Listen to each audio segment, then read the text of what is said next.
आज आप लोगों को इसलिए यहाँ पर हमने कष्ट दिया, हालांकि आप सबका सहयोग रहता ही रहता है और सबको हम एक तरह से संस्था का स्वरूप मानते हैं, क्योंकि जिस जीवन को हम जी रहे हैं हम उसको वसुधैव कुटुंबकम की अवधारणा मानते हैं, जो हमारी भारतीय ऋषि महर्षियों की परंपरा का जीवन है।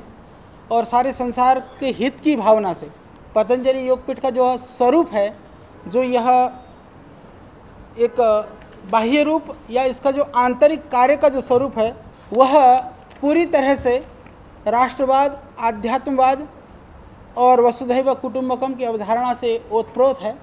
उसके लिए हम लोग प्रयासशील हैं और भगवान की कृपा रही कि एक छोटे से स्वरूप में, क्योंकि यह प्रारंभ में जहाँ से हमने शुरू किया और बहुत सारे हमारे मित्रगण, मीडिया के भाई, कईयों को मैं नाम से जानता हूँ, कईयों को शकल से तो लगभग सबको जानता हूँ।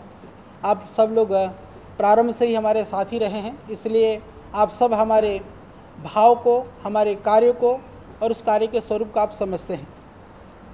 विविध विघ्नों को पार करते हुए, विविध तरह के आरोप प्रत्यारोप और विविध तरह के दुर्भाग्यपूर्ण घटनाओं से बाहर निकलते हुए एक गौरवशाली अतीत और इतिहास को पतंजलि योगपीठ परिवार ने निर्माण किया है। योग आयुर्वेद के संदर्भ में वैश्विक परिप्रेक्ष्य में जो कार्य पतंजलि के माध्यम से परमपिता परमात्मा ने हम सबसे करवाया, वह अनभिज्य नहीं, उस कार्य से पूरी दुनिया उसके लिए जानकार है। तो सबसे बड़ी बात यह होती है, जब हमारी भावनाएं पवित्र होती हैं, हमारे मन में कोई दोष नहीं होता है और हमारी कहीं कार्यशैली में भी कहीं शिथिलता नहीं है, पुनरअपि कई सारे असामाजिक तत्वों की वजह से एक विकृत स्वरूप को, उसका स्वरूप को सामना करना पड़ता है, तो बहुत पीड़ा होती है। तो 27 मई को जो घटना घटित हुई, बहुत ही दुर्भाग्यपूर्ण घटना रही। और यह घटना मैं सीधे शब्दों में कहूँ तो पूरी तरह से पुलिस की निकम्मेपना, पुलिस के सुनियोजित षड्यंत्र, उसके कारण से वो घटना घटित हुई। उसके लिए हमने विगत 3 महीने से हम बार बार पुलिस वालों के पास जाते थे।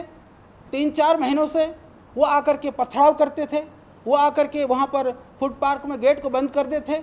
हमारे बहुत सारे भाई और बहुत सारे संस्था में सेवा करने वाले लोगों को उन्होंने घायल किया। सब कुछ होने के बाद में पुलिस के पास जा कर के हमने बहुत प्रेशर लगा करके 15/4 को हमने एक FIR दर्ज करवाई। FIR दर्ज है, उसकी प्रति हमने आपके लिए रखी हुई है कि सारी जो घटनाएं वहाँ घटित होती थी, जो परेशानियाँ हमको झेलनी पड़ती थी, उस बात को लेकर के हमने आग्रह किया कि पुलिस हमें प्रोटेक्शन मिले, पुलिस इस कार्रवाई को करे, इन असामाजिक तत्वों के विषय में वो थोड़ा सा सावधान हो करके वह देखें, क्योंकि वह बार बार इस तरह की घटना को घटित कर रहे थे।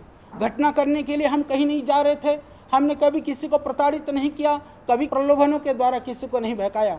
अपितु तो भगवान की कृपा से आज पतंजलि परिवार की वजह से आप जानते हैं कि उत्तराखंड के अंदर सबसे बड़ी संस्था जो सबसे ज़्यादा रोजगार दे रही है वो पतंजलि योगपीठ है।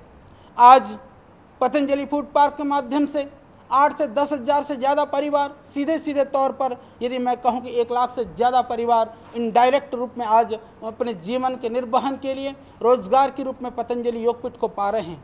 स्वदेशी की जो कल्पना है, महात्मा गांधी ने जिसका प्रारंभ किया था और एक उनका स्वप्न था, उस स्वप्न को मूर्त रूप करने का जो कार्य है, मूर्त रूप में परिणित करने का जो एक बहुत बड़ा अभियान है, श्रद्धेय स्वामी जी का द्वारा हुआ। और यह पतंजलि फूड पार्क है।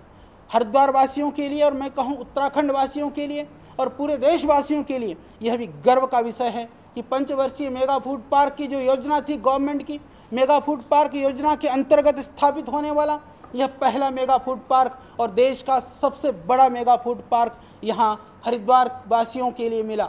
अभी आपने देखा पीछे, जहाँ सूतना कपास और जुल्हाओं का लगे लट्ठम लट्ठा वाली बात, वहाँ ना ज़मीन थी ना फूड पार्क था, उसको लेकर के पूरी देश और दुनिया के अंदर हल्ला मचाया गया, एक तरह से सबको भ्रमित करने का प्रयास किया गया।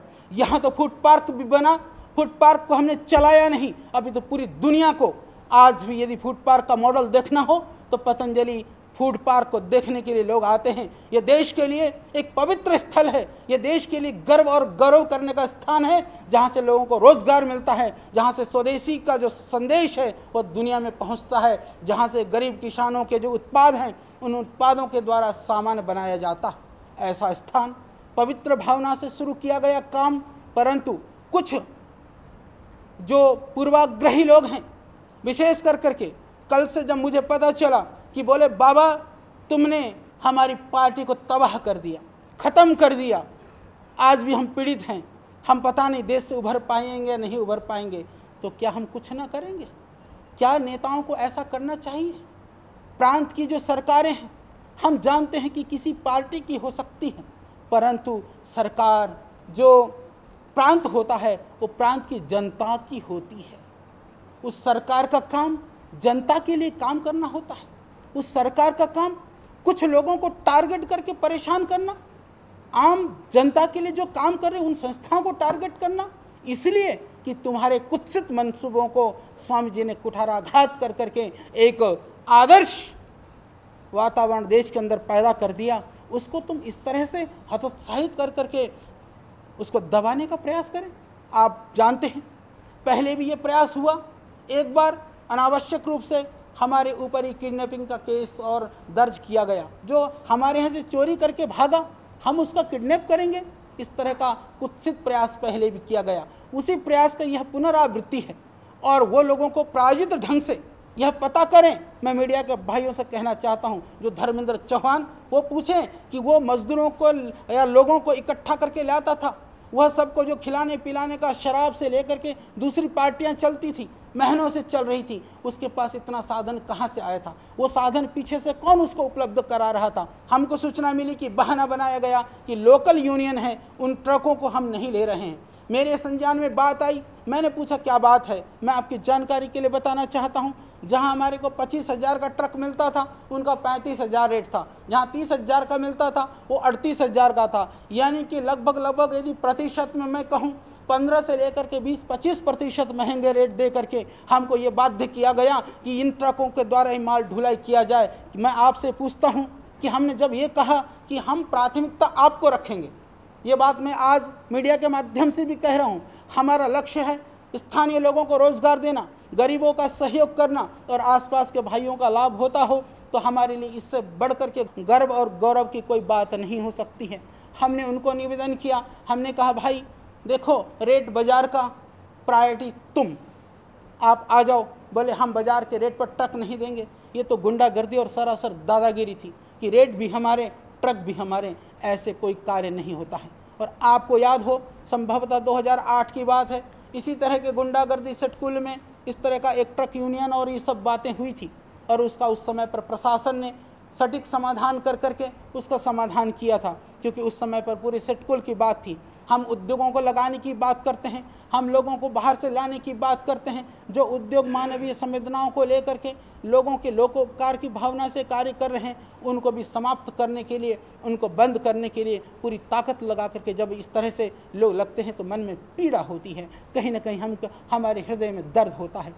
हमें बहुत पीड़ा है, एक व्यक्ति की मृत्यु हुई, हम किसी तरह के कोई हिंसक प्रवृत्ति में हम विश्वास नहीं रखते हैं, हिंसा हमारी प्रवृत्ति नहीं है, उनके लिए हमें बहुत पीड़ा है, हमें दर्द है, परंतु पुलिस का काम है। मुझे आज भी इस बात को कहते हुए दर्द है, कल से हम एक एप्लीकेशन दे करके उसको ले करके घूम रहे हैं, दर दर हम घूम रहे हैं, हम कह रहे हैं कि हमारी भी तो FIR दर्ज करो। 7-8 हमारे भाई ऐसे हैं जो भयानक रूप से चोटिल हुए हैं, अभी 2-3 लड़कों का तो अभी हमको पता ही नहीं है कि वो कहाँ हैं, वो पुलिस उनको टॉर्चर कर रही है या कहीं और कुछ हुआ है, क्या कर दिया उन लोगों ने, कोई सूचना नहीं है। बार बार हमको प्रेशराइज किया जा रहा है, कल से रात बेरात सब जगह पर जा करके हमारे लोगों को टॉर्चर कर करके एक दहशत का वातावरण पैदा किया जा रहा है, जिस तरह से कि हम कोई घोर अपराधी हों। और आपने देखा कि किस तरह से कल चोर उचक्कों की तरह से, ये पुलिस और प्रशासन का काम नहीं होता है, एक निरपराध व्यक्ति को पकड़ करके आधी रात को जेल में बंद कर दिया जाता है। क्या वो सवेरे होने की प्रतीक्षा नहीं कर सकते थे? क्या वो लोग एक कानून की व्यवस्था के तहत उन कार्यों को नहीं कर सकते थे? इससे पता चलता है कि इन लोगों की मानसिकता क्या है। और आप लोगों का साथ हमको हमेशा मिला है, देशवासियों का साथ हमेशा हमारे साथ है। हमको विश्वास है इस षड्यंत्र से भी हम बाहर निकलेंगे। जहाँ तक जिन लोगों ने गलत काम किया है, जो लोग उसके लिए दोषी हैं, उनको दंड मिलना चाहिए, ये हम भी कहते हैं और हम भी उसके लिए सहयोग करेंगे। जहाँ तक षड्यंत्र से इस अभियान को दबाने की बात है, मैं समझता हूँ कि यह कदापि संभव नहीं होगा।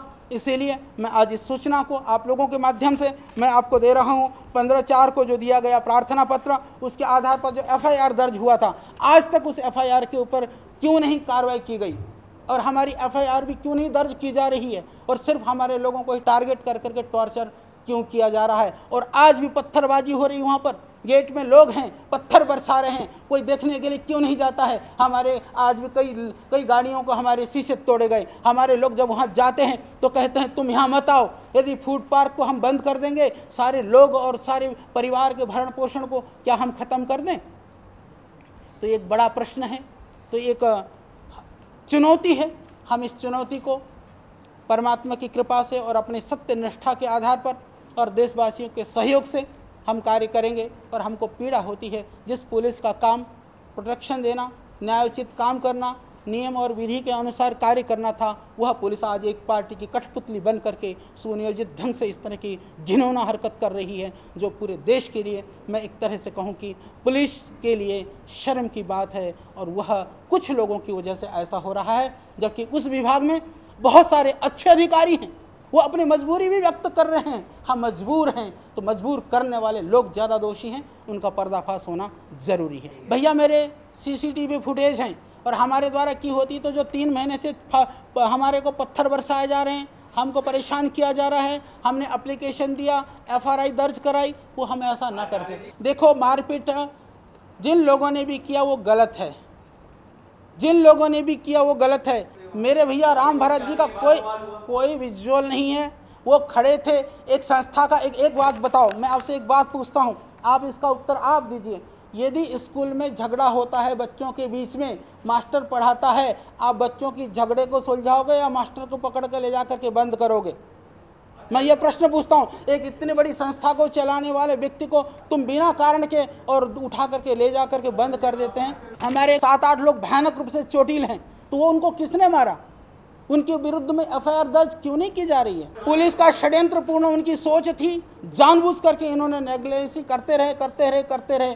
उसका वो जानबूझ करके वो इस तरह की मैं आपकी जानकारी के लिए बता दूं, 26 तारीख को हमारे पास सूचना थी। 26 तारीख को हमारे ट्रक रोके गए, रात को भी गाड़ियां रोकी गई, पत्थर बरसाए गए, कई लोगों को मारा गया। मैंने सबको IG से लेकर के DIG से लेकर के SSP से लेकर के सभी पुलिस वालों को स्वयं मैंने फ़ोन किया, मैंने रिक्वेस्ट किया। मैंने कहा इस तरह से बवाल कर रहे हैं, हमारे सारे लोगों को जो है परेशान करने, घुसने नहीं दिया जा रहा है, और जो है आप आकर के कुछ व्यवस्था करिए। हम सारी सूचना देते रहे, हम कानून के लिए पुलिस से गुहार लगाते रहे, परंतु जो है पुलिस ने हमारी एक भी नहीं सुनी। कल तो मैं एक बात बता दूं, हमको ही इतना इन लोगों ने वो रखा हुआ था कि हमको थोड़ा सा हम संभलते, हमको पता चलता, हम कहीं तो थे।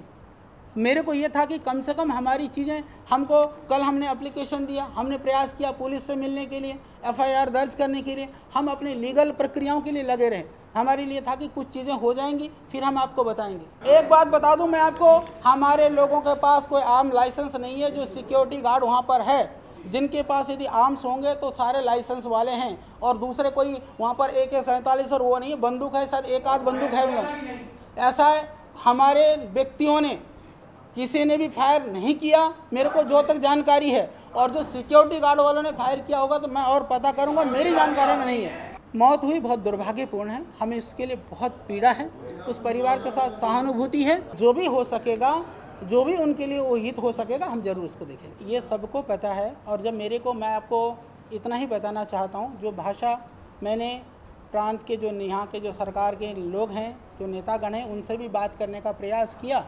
उनकी शब्दावली ये थी, बाबा ने हमको कहीं का नहीं रखा, हमको ख़त्म कर दिया, हमको मटियामेट कर दिया, कि हम बाबा का अपमान करते थे, हम कुछ नहीं करते थे, अब हम क्या करें, हम कहाँ जाएं, तो हमको तो कुछ करना ही पड़ेगा। ये शब्द नेता के थे, वो बता देंगे समय आने पर। मैं बिल्कुल खुलेआम कह सकता हूँ, पर मैंने आपको बता दिया, इतना ही समझिए, ये पूरा षड्यंत्रपूर्ण ढंग से सब काम हो रहा है।